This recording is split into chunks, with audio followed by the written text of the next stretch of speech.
यहाँ दो नंबर दिए गए हैं 20 और 28।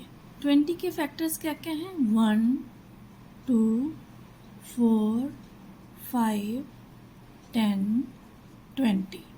और 28 के क्या क्या? 1, 2, 4, 7, 14, 28। तो इन दोनों के जो फैक्टर्स दिए हैं इसमें से कॉमन फैक्टर्स क्या क्या हैं? 1, 2, 4। यानी ये तीन फैक्टर्स जो हैं इनसे दोनों ही नंबर एग्जैक्टली डिविजिबल हैं। ये कॉमन फैक्टर्स हैं। और इन कॉमन फैक्टर्स में सबसे बड़ा फैक्टर क्या है? कॉमन 4 है। तो 4 को ही हाईएस्ट कॉमन फैक्टर कहेंगे, HCF कहेंगे। तो दो या दो से अधिक दिए गए नंबरों का हाईएस्ट कॉमन फैक्टर उन नंबरों के कॉमन फैक्टर्स में से जो सबसे बड़ा कॉमन फैक्टर होता है उसे ही HCF कहते हैं। और उसे ग्रेटेस्ट कॉमन डिवाइज़र या GCD भी कहते हैं।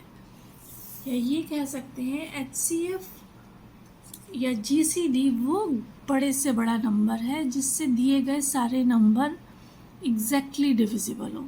जैसे यहाँ पे 28 और 21 से भी डिविजिबल है, 2 से भी डिविजिबल है, 4 से भी डिविजिबल है, लेकिन सबसे बड़ा नंबर जिससे दोनों डिविजिबल हैं वो 4 है।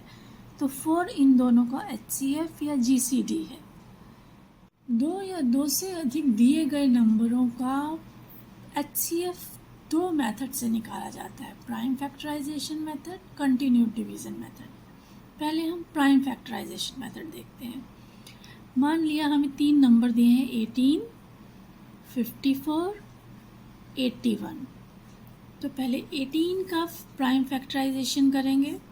तो 2 9 ज़ा 18, 3 3 ज़ा 9, 3 1 ज़ा 3।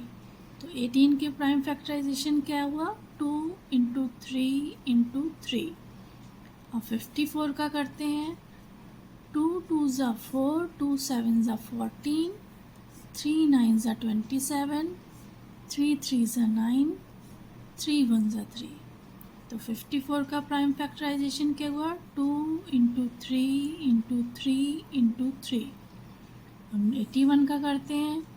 3 2 ज़ा 6, 3 7 ज़ा 21, 3 9 ज़ा 27, 3 3 ज़ा 9, 3 1 ज़ा 3। तो 81 के प्राइम फैक्टराइजेशन करने पे क्या मिला? 3 इंटू 3 इंटू 3 इंटू 3। अब अगर ध्यान से देखें तो तीनों में कॉमन क्या है? एक तो एक 3 कॉमन है तीनों में, ये वाला भी एक 3 कॉमन है तीनों में। तो जो कॉमन है तीनों में वो हम उतार लेंगे, 3 3 इंटू। तो इन कॉमन फैक्टर्स का मल्टीप्लिकेशन ही HCF होगा, यानी 9। तो 18, 54 और 81 का HCF है 9।